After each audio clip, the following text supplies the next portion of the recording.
Good morning, my dear students. Today's topic of discussion is the last part of general pharmacology, and that is factors modifying drug actions. So, individuals vary in drug effects from time to time and from other individuals. So, the drug action, whatever we say in clinical trial or coming via different methods, ultimately is individualized. So, one drug may cause any kind of uh, adverse drug reaction to probably one patient, but that may not show similar kind of reactions to thousands of patients. So, nature of systemic effect of drugs depends on few factors. One of the most important factor is the physiological factors, and it includes the patient-related age, sex, pregnancy, lactation, body weight, food. So, at the initial stage, we will discuss these physiological factors, and then we will go to the next part, that is pathological state, where how the effect of the drug or drug usage are varying with liver and kidney disease. Different environmental factors, which is uh, related to place and time of drug administration, the psychological and the emotional state of the patient. So that will also have a specific and very important uh, role in modifying the drug action. There are some drug related factors which we will discuss at the end, probably in the second part of the video. The formulations and routes of drug administration has been already discussed. The tolerance, the tachyphylaxis, the drug dependence, the drug abuse, synergism, the teratogenic drugs. So all these are basically related to the factors modifying drug action. And last but not the least is the interaction with other drugs, that is called drug drug interaction. So when we will talk about drug drug interaction, we will take your class in the practical class with the drug drug interaction. We will discuss these things, and this part itself is a part of your practical examination. So let's start with the initial physiological factor, age. Now regarding age, we are extremely cautious about the use of drug in case of elderly and newborn. Now in infants, what happens from birth to 1 year of age, and they are not miniature adults. They differ from the adults in terms of drug metabolism and excretion. Infants have a low GFR, that means glomerular filtration rate. Their renal tubular transport system is immature. It attains near maturity by 7 months. Hepatic metabolism system is poorly developed, as most of the drugs are not metabolized properly. Plasma protein binding is low, and blood-brain barrier is poorly developed. So these are all limitations of prescribing a drug in premature infant. Drugs which are primarily secreted by tubular secretion like penicillin, or glomerular filtration like aminoglycoside, depend on hepatic metabolism. There are some drugs which are depending on hepatic metabolism like chloramphenicol, should be used with judicious caution. Otherwise, these may cause serious adverse drug reaction to the infant. It is best to memorize the infant dose in milligram per kg, which I am doing in my clinical practice. Administration of chloramphenicol in premature infant and neonates may cause grey baby syndrome. This is one of the important adverse drug reaction of chloramphenicol, and that's the reason why it is not used. Sulfonamides may cause severe jaundice and carnic terrors by displacement of bilirubin from protein binding sites. Administration of aminoglycosides are based on plasma creatinine level and creatinine clearance. After the first year of age, drug elimination is faster than adults. A higher dose is necessary for drugs metabolized by liver like phenytoin, carbamazepine, because these are enzyme inducers, and those excreted unchanged in urine like digoxin. A child dose may be calculated from the adult dose up to 8 years of age as follows. Childhood dose equal to age as a numerator divided by age plus 12 into adult dose, that is called Young's formula. Or there is another formula that is called Dilling's formula, that is age divided by 20 into adult dose. And there is another formula that is called Cowling formula, that is age, that means the next birthday, divided by 24 into adult dose. But as I said, mostly we are following the protocol of prescribing a drug milligram per kg. And always remember, infants from birth to 1 year of age are not miniature adults.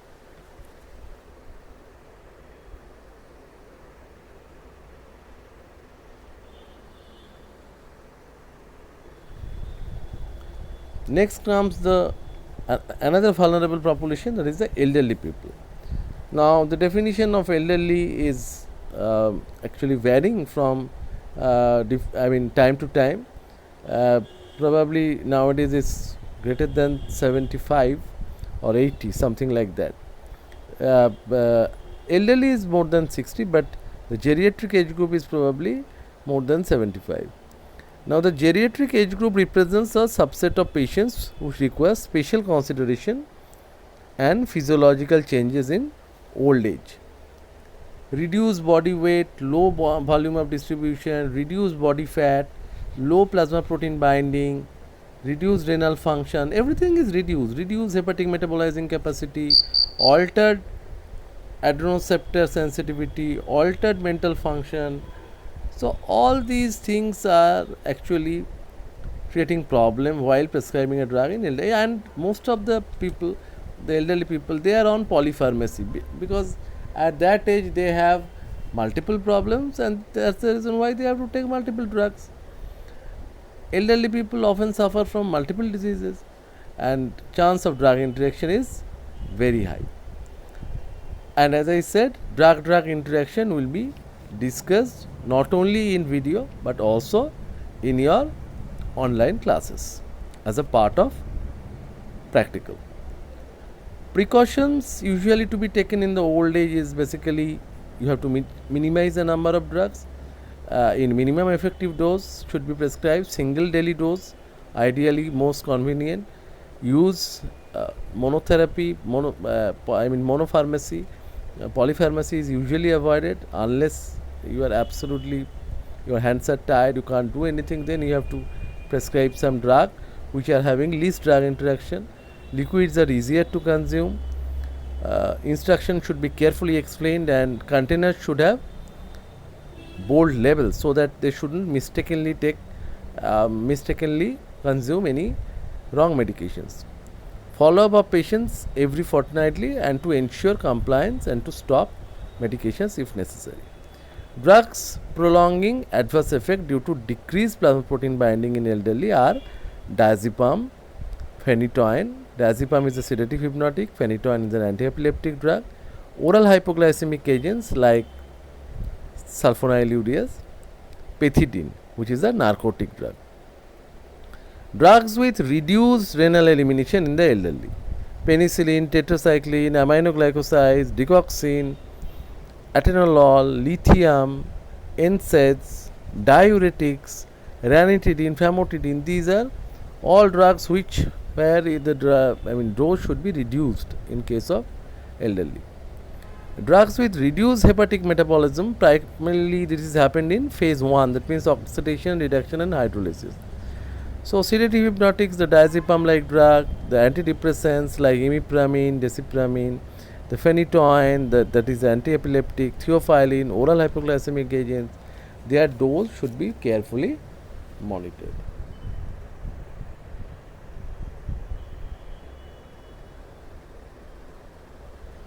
There is important difference between a few drugs in between men and women. So sex or gender plays also a a kind of role in the prescription of a drug. Some drugs which are being metabolized lesser in the ladies, especially more in adipose tissues. The examples are alcohol and diazepam. So the chance of being alcoholic is more in men. The women require lesser dose than male in few of the cases.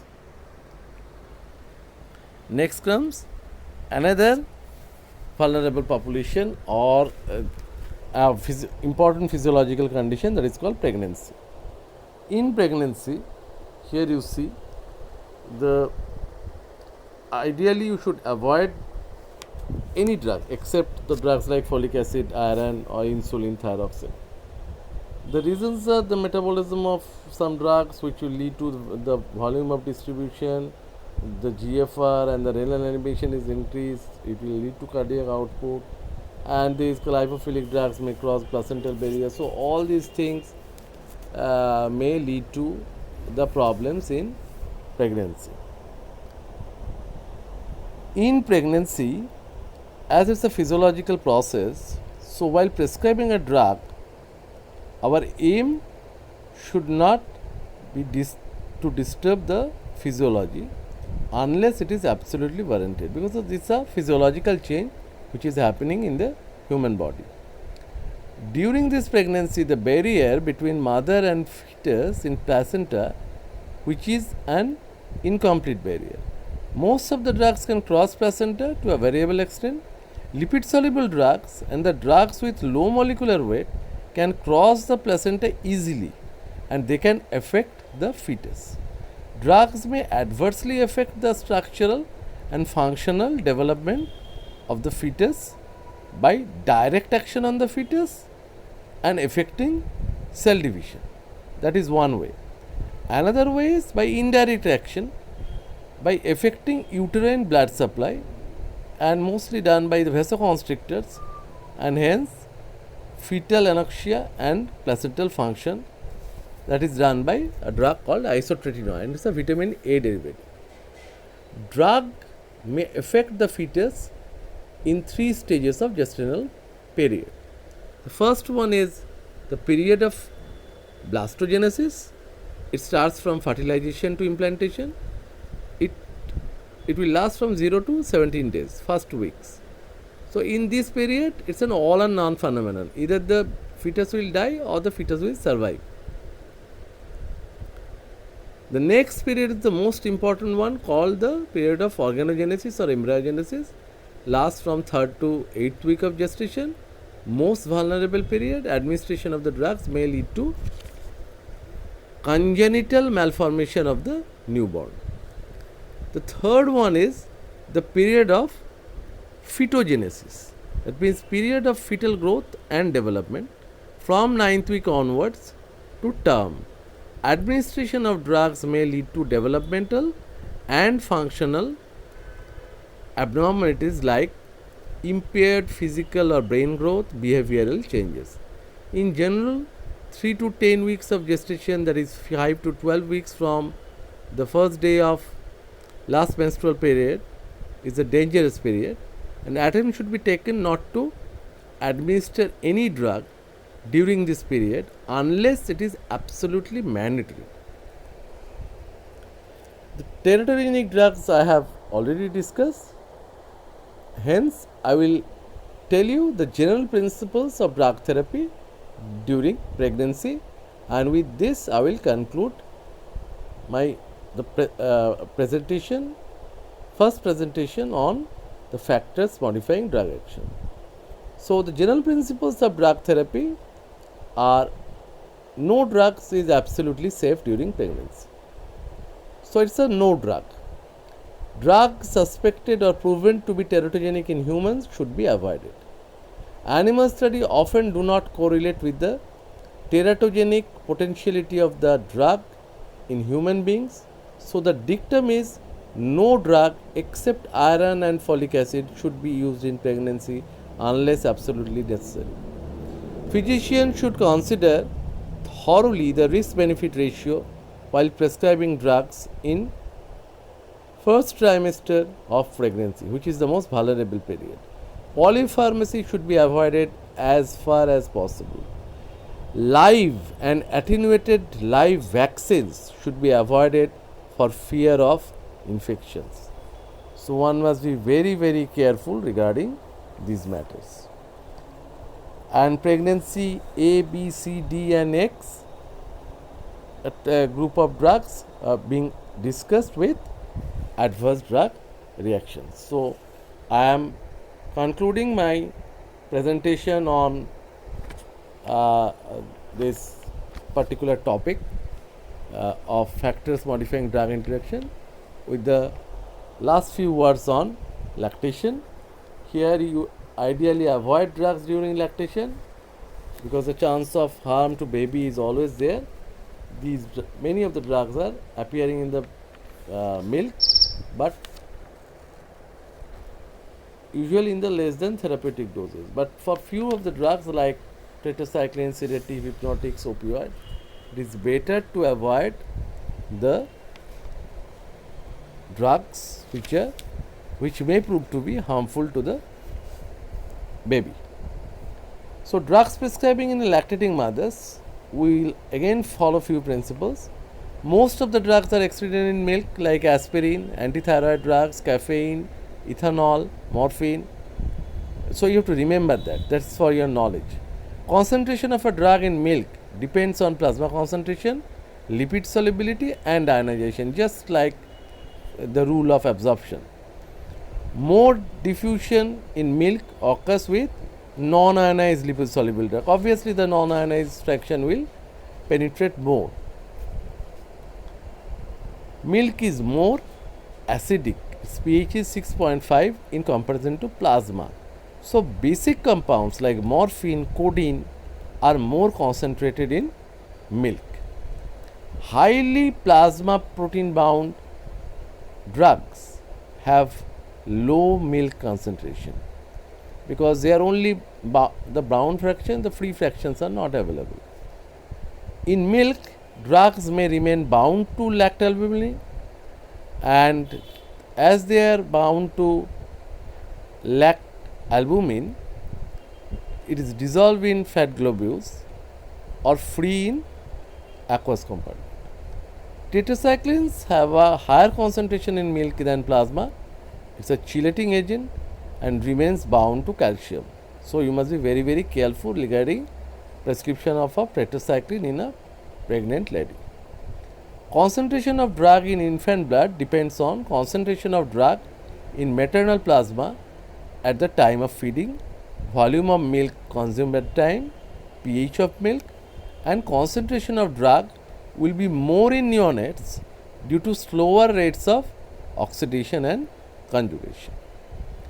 Drugs to be restricted in lactating mothers are the breastfeeding woman should not denied of necessary drugs, that you have to understand. Again you have to measure the risk benefit ratio, and breastfeeding should be discouraged when inherent drug toxicity in infants is known. What are the drugs which we used to avoid during lactation?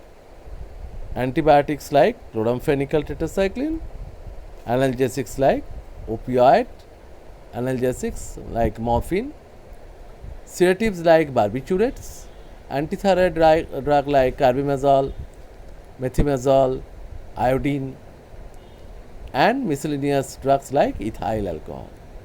So these are in brief about the factors modifying drug action.